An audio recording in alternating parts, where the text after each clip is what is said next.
because up until that, I probably would have, met people who do stuff like that, and I would just be asking questions.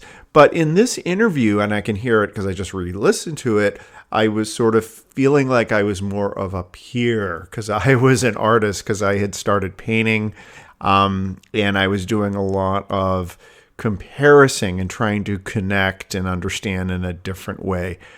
This episode is long. It's like almost 45 minutes. It did take a little while to get going, but we covered some really interesting topics, and he is a very talented and interesting guy. I encourage you to go on Spotify and listen to their music. It's BESTMAN, one word. Brian worked at a clothing store at the end of my street, and I was in there shopping, and I started talking to him. And it was so exciting for me at the time that I had this brand new podcast, and I was looking for guests that I could actually get someone like him who did something that I knew really nothing about, and that I could get all of my questions answered. It was such an exciting, interesting time for me when I recorded this. So go ahead and enjoy this interview with Brian Cloutier of the group BESTMAN, and be sure to check BESTMAN out on Spotify. Get a little bit closer, little closer, 'cause we don't wanna be alone. Don't wanna be closer, just a little closer, 'cause we don't wanna be alone. Don't wanna be. Sunny, vibrant electropop new wave from Chicago, BESTMAN is the creation of multi-instrumentalist Brian Cloutier. 143 is the latest single that you just heard, and it will be followed by additional tracks coming out over the next few months. I spoke with Brian about this new project and his musical path so far.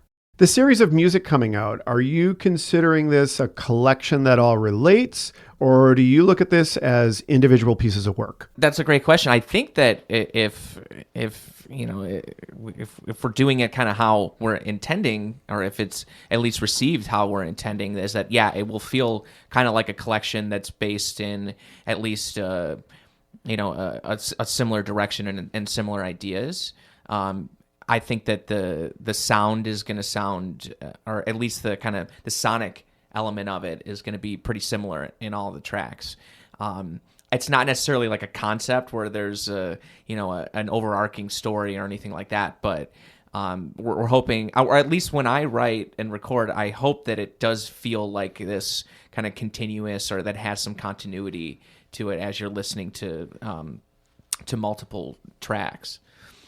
So if all goes well, it will feel like kind of everything is related as it's released. It'll just be kind of moving into the spring. Probably we'll start working in some of the vibes will be a little more kind of spring and summer, and right now in the winter time, maybe we'll kind of get that feeling as well. But this first track that's coming out is called 143, and I think it's definitely a really good culmination of everything that we've been focusing on for the past probably year or so in the writing and recording process. So when you said that everything kind of has I forget the word you use, a sonic, what was it? Sure, yeah. There's definitely the sonic quality. Sonic quality. Yeah, exactly. So where does that come from? Where does the inspiration come from? I know when I'm doing a new painting series, I kind of have a general direction that I feel I want to do. I either want to enhance something that I did previously, or I observed something that excited me, and I want to explore that visually. How does it work? Like, how do you have like a bunch of sonic directions and you decide to pick one?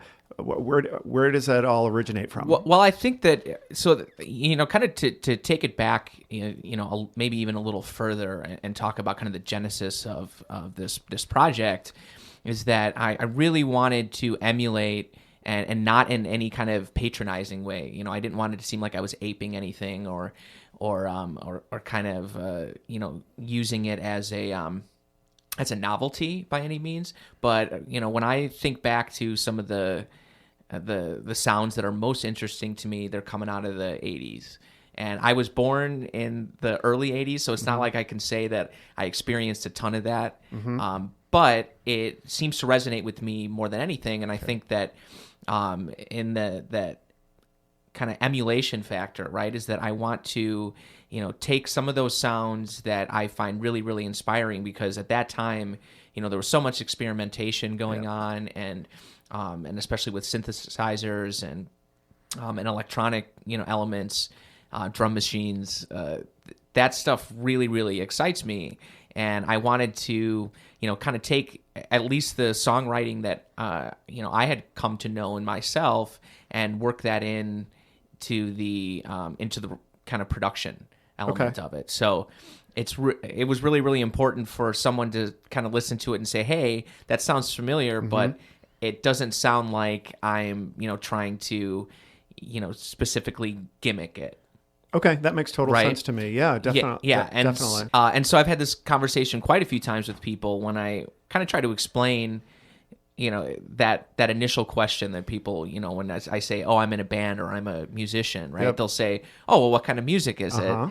Right? And that's, and as an artist, it's kind of hard to quantify that necessarily, without comparing it to something else. Absolutely. Yeah. And then it's weird. Like, am I trying to say that I'm like that other artist? So sometimes it is hard to express it. Right. I completely relate to that. And also, especially when, I guess when you're talking about 80s music, there is something that maybe could be a little kitschy about it, or that a lot of people use it in, kind of modern elements in pop music.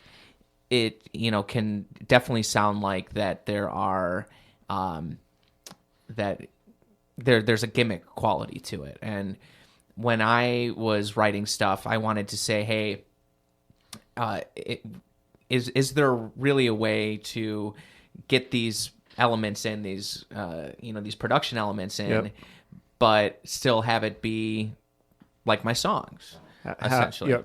Have your own, have yourself in it. Yeah, and so usually what I say is okay, it's 80s influenced synth pop, but not the cheesy kind. Okay, I get that. You know what I mean? Because I think that there can be a connotation involved with it a bit, and I think that when people think of 80s pop music, they think of karaoke or you know what I mean? And well, I don't, because I was in high school in the 80s. Yeah. So I grew up on 80s music. So when you think of, like, what is your favorite, do you have a favorite 80s group or song or collection of songs, or is it? Yeah, and so this is probably one of the most divisive conversations that I have with All right, people. I'm ready. Because when I talk about my biggest musical influence, at least in this writing process, it's Phil Collins. Okay. Okay, and like In the Air Tonight. Yeah, exactly, right. Face Studio. Value, right? Yeah, No Jacket Required. Like that is those songs to me have every single element of what I really appreciate about that era of music. And what about Against All Odds?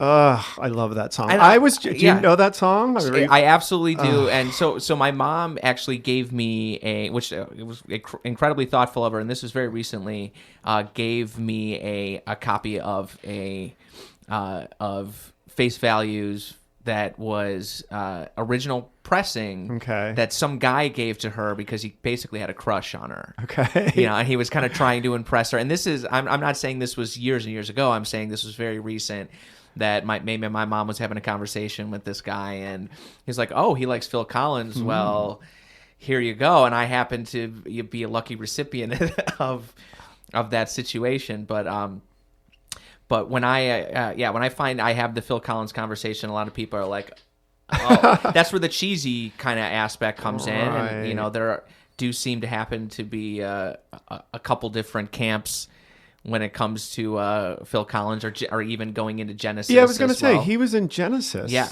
So wait a minute. Did Peter Gabriel come from Genesis too? Exactly. So do you know Peter Gabriel is, well, my two favorite 80s albums Okay. is Peter Gabriel, So, Okay. which I don't know if you like that. Well, so here's the deal: is I would probably if you showed me the album cover, I could probably say, oh yeah. But if you asked me to, give the track listing of that, I probably so it's the wouldn't be able to one say with it. it's just his face. It's kind of cut off, and it's black and white. Yeah. And it has Red Rain. Yes. In Your Eyes. All this stuff. And my other favorite is Tears for Fears song from The Big Chair. And so that's probably that would probably be in my top 5 records of influences. Really? Probably. Really? Okay. Yeah, and not necessarily that record as much as the documentary that was released along with that was called Stories from the Big Chair, which is kind of that tour. I was not aware of this. I Yeah. have to check this out. Yeah, it's really great, and so it shows them playing live in that era, which is exciting to me because it's not necessarily synthesizing that record. They're not playing. It doesn't. Their live performances don't necessarily sound like the record. Okay. But that you just realize that how talented those musicians were. Yeah. When they're playing, they're not playing to a click track like we do on stage, which is, if people aren't familiar, that basically it's our drummer has a metronome. Okay. Because we have a track that is playing along with us that has little production elements. So does it have just like cues to tell you where? So where what to our go? drummer is hearing is he's hearing essentially a track that has a metronome on it. Okay. That's synced along to a track that has little musical elements. So it might be like a little synth line or something that we're trying to beef up essentially the live aspect. Okay. We also don't want it to seem like we're not doing anything on stage. So Sure, yeah. we definitely are performing live, and Yeah. but we wanted to still have some of those production elements in it, and a little bit of vocal and stuff like that really I think kind of beefs up the live sound, gives it a lot of energy as well. And back then a lot of guys, they were talented enough that they didn't need that to have a little bit of backing track and behind it. So when I get really, really excited because I know that at that time these guys were kind of just creating something organically. Yeah. Right? There wasn't the social media aspect. So when, a bunch of guys, there's a great documentary, by the way, if you're into synth pop in general, and especially British synth pop during the 80s, it's called Synth Britannia. Okay. And it's about all those guys, right? Human League and ABC and I'm trying to think of some of the other ones. Shoot that poison arrow through my heart. Yeah, Oh, right. I Yeah, love that and a lot of song. those guys, they were from different parts of England, but somehow were creating the same type of music without really knowing what the other was doing. It was kind of this collective conscious kind of thing. And at that time, they were synthesizers were starting to become kind of affordable, essentially. Okay. So these kind of factory working teenagers essentially would Able to produce they'd stuff, spend their money and they would go get one and bring it home and start goofing around on it, and essentially a style of music was born, which I think is really, really incredible. So can we talk about live performance? Because that's an interesting aspect to your art. You're in the studio producing the work with, there's the intention, I guess, to perform it live, but then there's also an intention to record it and share it that way. Can you tell me about what that's like? When you're creating it, are you creating it thinking that it's being performed live? Are you thinking that it's going to be, listened by an individual on their iPhone? Well, so I have a bit of an internal struggle when it comes to that, because there's part of me that just wants to sit behind a computer or behind a board, as they would say, like, and produce music and engineer and create. There's also a part of me that really, really enjoys performing live. I come from a performance background. I have done musical theater and opera, and I went to school to be an actor, and performing in front of people is a very natural thing for me, and a very enjoyable thing for me as well. So, I oftentimes, kind of go through that process of thinking, well, wouldn't it be awesome to just sit here in a studio and create music all day? Sure. Right? And just write and write and write. There is also an element that doesn't necessarily maybe want to be behind the scenes and really enjoys the fact that I can be on stage and entertain, or at least hopefully entertain, right? And and see that reaction, and kind of experience that that relationship that happens between the spectator and the performer. Yeah, what is that like? I mean, I always hear performers talk about that. Yeah. That it's like a relationship or a conversation that's happening. Yeah. Yeah. Tell me about that. Well, I mean, it can be really subtle things. Like for me, just seeing people dancing, because when I see people dancing to my music, I know that can kind of be kind of what's the word I'm looking for? Indicator? Oh, not necessarily an indicator, but that it's. I'm gonna try to think of this word right here because this might be interesting. Involuntary is what I want to say. Is that sometimes that foot tapping or that little bit of head movement or something like that. It's not. They're not maybe not necessarily jamming out per se, but I can see that maybe I'm connecting. Yeah, a bit. I can totally get that. Yeah. And then taking it further than that to see people smiling and enjoying what you're doing is probably one of the most, I guess, one of the strongest feelings because it's immediate. Yeah. Right? You're seeing gratification essentially, Yeah. like immediately, and I think that feeds the energy that's happening, and then you are reacting with your other musicians on stage, and all of a sudden it just becomes this big kind of this collection of energy and emotion between the entire room. And there can be some I guess trite elements of saying that we do this for the fans kind of thing. Yep. There's a little bit of truth to that. Yeah. I want to elicit a reaction from people, preferably positive. Yeah. And I think that as a performer, or performing artist, I should say, that's probably the strongest kind of gratification that you can get is to see it as it's happening. Yeah. Do you feel like you get to see your art in a different way? Because I feel like when you're in the studio behind your computer creating this, obviously there's a vision, there's all this work, all of the detail, and what you think the end state should be.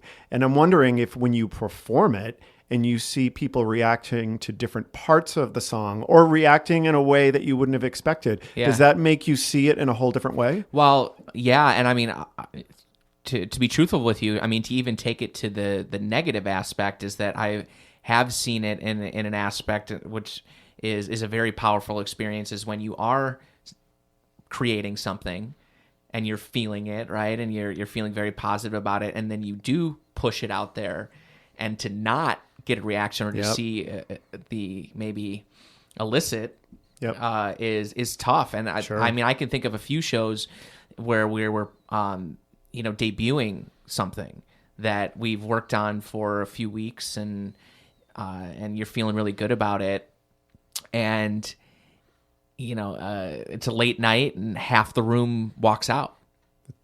I can imagine. And it wasn't necessarily, it might not necessarily been that it was terrible by any means, but all of a sudden people realized, hey, I can go grab a drink.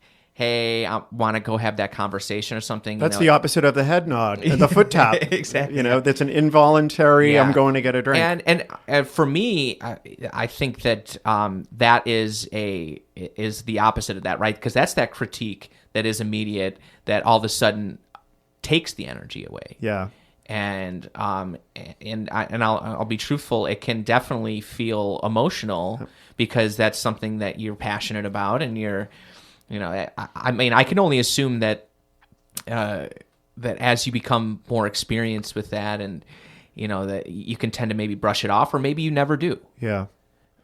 Yeah, I think that see, this brings up something that I tell people a lot about being an artist, is I feel like it's very bipolar, that the highs are very high and the lows are very low. Because when I was in a job that I wasn't creating artwork. I was part of like a big team. So even if we were successful, it didn't really matter as much to me because I was just one person, or I was expressing, I worked in consulting. So the success was about the vision of some big brand. It wasn't my brand. But as an artist, if I'm working on a single painting, it means so much to me that when you get that foot tapping, or people, people decide to go for a drink, it's either it feels so amazing or it's really devastating in a way that I don't know if people who aren't artists necessarily could appreciate. Yeah. And I have had that conversation with people before about just creative outlet in general, right? Because you were talking about being in a situation where you weren't creating art, right? You were Yes. you were in a career where you necessarily weren't creating art. You didn't feel maybe like an individual. It's super important, I think, to still, whether you're working at CDW or whether you're, on a garbage truck, Okay. if you're passionate about being creative, it's really important to have that. Okay. Some people have it at home and it's their scrapbook collection or something like that. There are other people that choose to share it. And I think that some people don't understand that when you do choose to share it, for the most part, it could be a very vulnerable experience. Yes. And that's because you want your passions to translate with others, because why wouldn't someone else get excited about this thing, right? Sure, yeah. And especially when you put a lot of effort into it, I think that it's definitely important to get some kind of reaction, because then you feel, well, maybe why am I doing this? Yeah. Or why am I sharing it at least? So I think that I think that you can relate to some people to a degree by saying, all right, what is something that you're passionate about? And, whether it be, say they're cycling or something like that. Yep. Then you're saying, well, imagine how that experience makes you feel, if it's euphoric or if it's cathartic, however, and then imagine, trying to impose that on as many people as possible. And I think it doesn't necessarily make sense to some people. It's like, well, why would I want to put myself in that scenario, or why would I want to make myself feel that way? Yeah. And I think that the slightest bit of motivation that you can get when you are passionate about something, whether it be someone's reaction to it, or someone just gives you a little positive feedback, it really has the ability to push you further, I think. And it might just be the slightest little bit, but for me, I think that's the most, that tells me that it is something that's important to me. It's because, all I need is a little bit of feedback or a little bit of positive reinforcement. Yeah. And it just really propels me, right? I can relate to that. Yeah, something really deep down that makes you, that just brings joy or something. But one of our last shows that we played, it might not sound like a lot to some other more established musicians, but there was a large group of people that came to see us because they had actually saw us at one of our last shows randomly. They did not come to see us. And I was at the bar after the show, and guy came up to me. He's like, oh, awesome job kind of thing. I was like, oh, very cool. Like, who'd you come to see tonight? And he goes, you. And I went, really? It might not sound like much. I was like, wow, that's kind of surprising and cool. And that means that, if I'm reaching in my little sphere, just a few folks, sometimes that's enough. But obviously, I want to be able to, have the biggest impact that I can. And so, those little bit of those experiences, those little reactions that I have from people, it just has the ability to kind of to lift up a bit and push and hopefully, create enough motivation. Because I think as an independent artist in any field, that motivation factor is is really, really important. Yeah, right? I would agree. It's really important to find something, and I would agree with you that it doesn't always take a lot. Yeah. Sometimes just the littlest thing can just really push you. It can be just that breeze in your sails. That the slightest breeze can like really push you forward. Yeah, hopefully. So tell me about your childhood as it relates to music. Was music something that was always in your home? Was it something that you always listened to? Yeah. So, I grew up, it was just me and my dad. And my dad listened to a lot of kind of Southern rock, Pure Prairie League, and Lynyrd Skynyrd, and stuff like that. That's what I really remember. And then the Beatles. Okay. And you could always get on a Beatles tangent, and I won't. But my dad tells me of a memory that he has of him playing guitar. And I don't remember a lot of my dad playing guitar, to be honest with you. But my dad was playing guitar, and I guess went into the other room, and I was a very small child, and was like pointing to something in the closet, and it was a toy guitar. Oh. And so my dad pulled it down, and I did a little, jangle on it and stuff like that. Singing was something that I really, really loved. And the guitar kind of aspect didn't really kind of take shape until I got into high school. I wanted to play drums. So wait, so singing as like a little kid singing along to the radio? Singing along to the radio, singing in front of people. I absolutely loved it. And then in fifth grade, we had a new chorus teacher. And this is why I always say, whenever I meet a teacher, I always say, thank you for your service, right? Because, I really remember, a very specific teacher from a very long time ago. Yep. Who brought in some musical theater, actually some operettas. We did Pirates of Penzance. Okay. When I was in fifth grade, and it really changed my life. I can't, really explain it any other way. I can see that. That I really got interested in theater, and so I started doing that. And then along the way, I also got into the idea of being a rock star a bit, and I wanted to play drums. And I think my dad did not want drums in the house. Shocker. So he was like, "Oh, how about this guitar? Because this is how you get the girls, essentially." And so I picked up the guitar, and he taught me a few chords, and then I really took off and just immediately became, enthralled by it, and never took a lesson, which is probably a detriment at this point, I think. But taught myself and started writing songs really early on. And I actually... Wow, so writing songs. Yeah, I never really got into the wanting to play other people's music. Isn't that interesting? Yeah. What? That's very interesting. And I think it was more of a fact that I wanted to have kind of my own impression or my own stamp on it. Sure, but that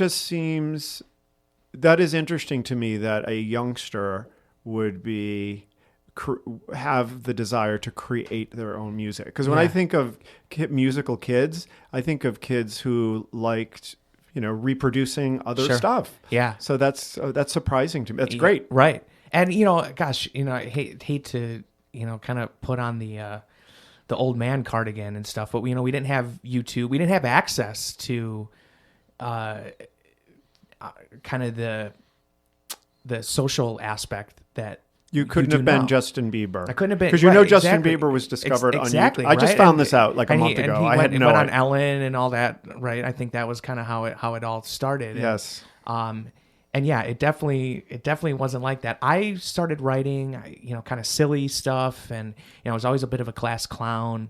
I think it was a way for me also to show off a bit.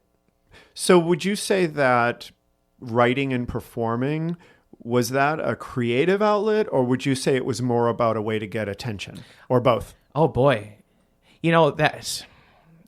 I would probably, knowing my personality, I would say that it probably was both. I think that performing always just came very, very natural to me as well. And every high school kind of story has the guy at the party with the guitar kind of thing playing songs, and I happen to be that person sometimes. sometimes I also would say like, I'm not your jukebox. Like, but at the same time, it's like, hey, who wants to sit at a party and listen to some 17-year-old kid's songs? So you would perform your songs? And sometimes people would ask me to perform my song because they were silly. Okay. There weren't a lot of, I definitely had a girlfriend in high school that I wrote some songs for. Okay. And I think the overarching storyline for me as far as my songwriting goes is that it's been about women. Okay. I don't really write about politics or about life lessons or anything like that. Usually it's about bittersweet kind of tryst kind of or maybe kind of that summer love, the fleeting romance, like kind of thing. There's something very nostalgic about it. Absolutely, and people relate to that. I think it relates to it, and I think that it lends well with the style of music as well. Okay.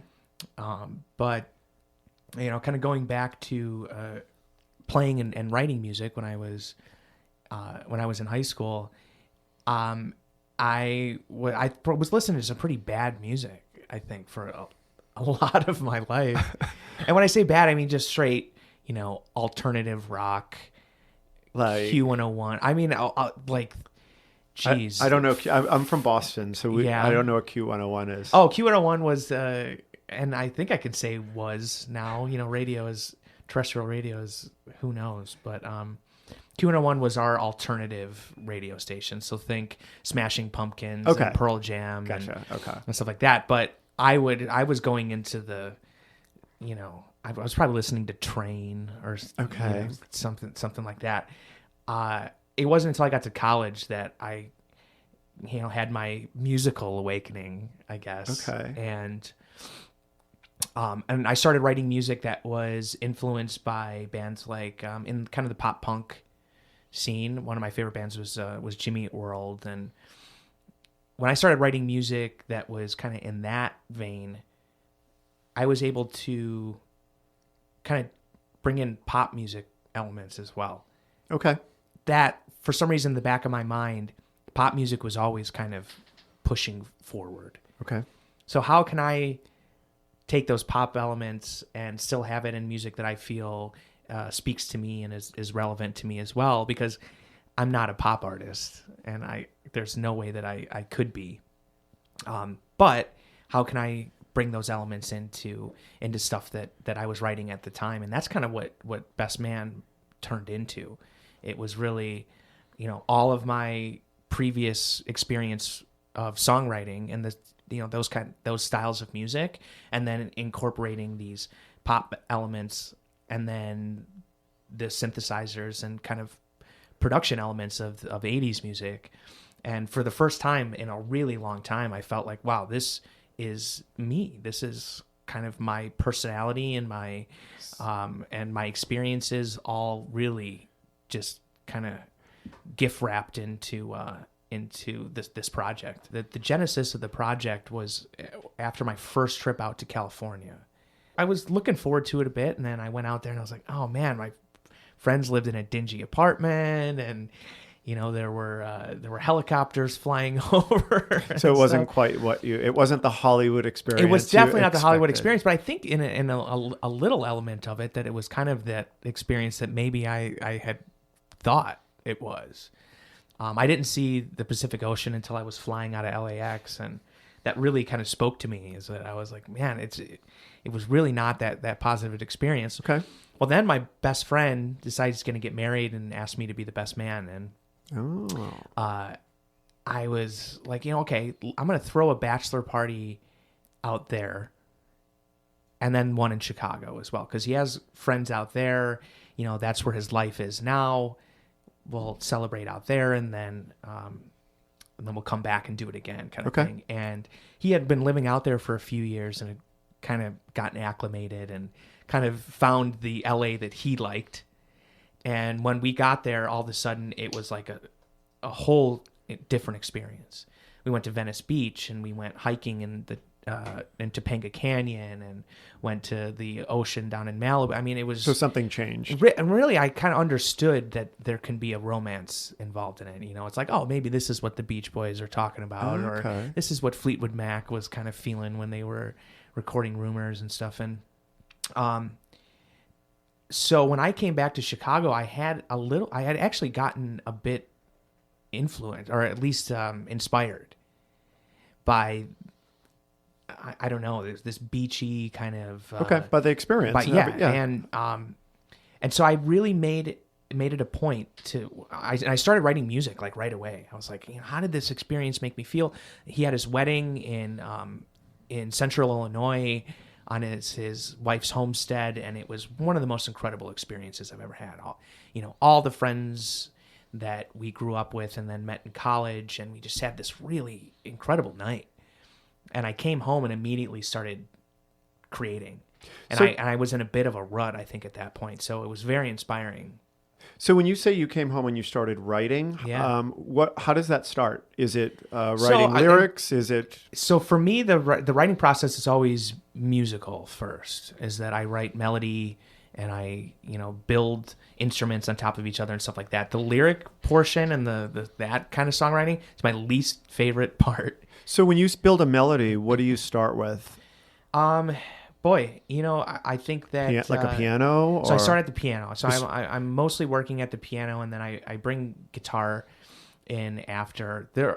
I'll tell you what, there are some times that I'll pick up a guitar and start writing, and it'll be a completely different experience as far as how the songwriting goes. I'm much more comfortable on guitar, Okay. but Best Man has become about kind of synthesizers and keyboards and stuff like that. The guitar is really making more of kind of an atmospheric kind of element. So it's definitely not featured.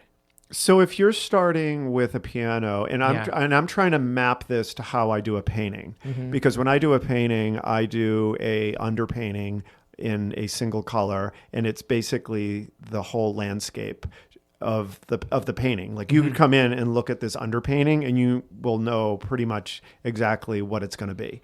Would you say you do the same thing? Do you do like a skeleton of the whole thing with piano initially, or how does that work? No, I think that's actually a really good kind of description of how my songs are created as well, because that foundation is that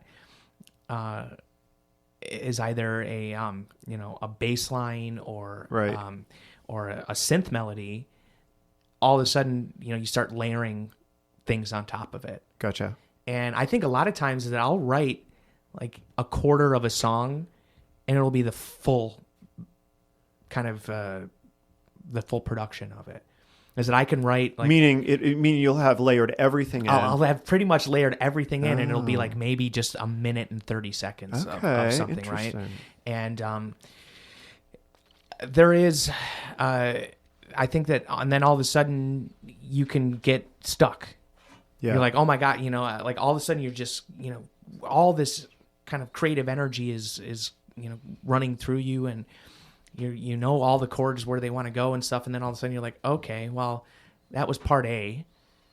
What happens next? Yep. And it could sit for a while, and I mean, I'm not sure how it is for you as a painter, but I mean, I there are times when I can write a song in a day. Yep. There are other times when it'll take me a couple years, when I will set it aside, I'll come back to it, and all of a sudden I'm like, wait a minute, maybe I'll take a little bit of this and pepper it into Yep. something else that I was working on. And with digital music, it's super easy to just kind of Yeah. cut and paste and stuff like that. But yeah, some of my favorite songs I've written in hours, Yep. and there's other stuff that has really taken me a long time.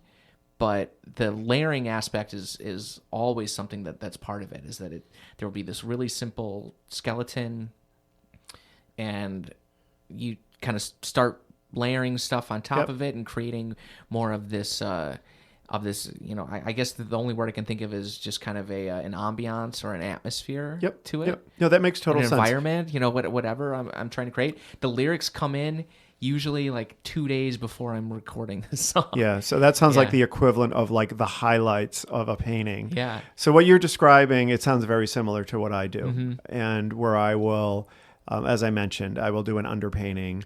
But then there's the atmosphere, which is, okay, do I want this to be a loose painting, or do I want this to be like really tight, or do I want it to be painterly? And then there's also, the hue and color scheme. Do I want this like super bright, Yeah. saturated colors, or do I want it desaturated? But it all starts with the underpainting.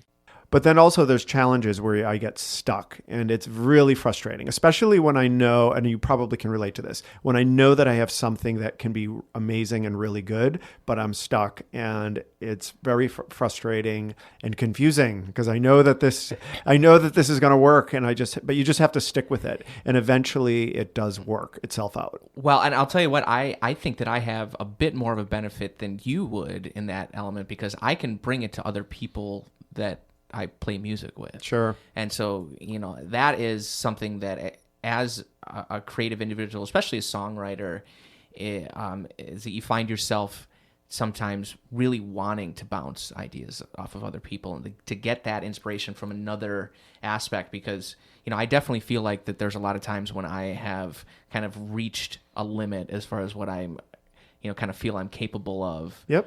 And especially as far as a performing musician, because I'm not a very phenomenal piano player by any means, but I happen to have quite a fine one in my band. So why would I try to kind of half do something when I know someone that can probably take the reins on it? So, I think as a painter, maybe it's not necessarily a situation where you can hand the brush off to someone. I definitely can have other artists look at my work, and we do that all the time. Yeah. Like, what do you think? This isn't working. This is working, and you get feedback from people, and that's definitely helpful. That's very helpful. But sometimes you can just be stuck. Yeah, no, that's true, and I can't tell you how many things just sit. And I know that probably nothing's going to come of this.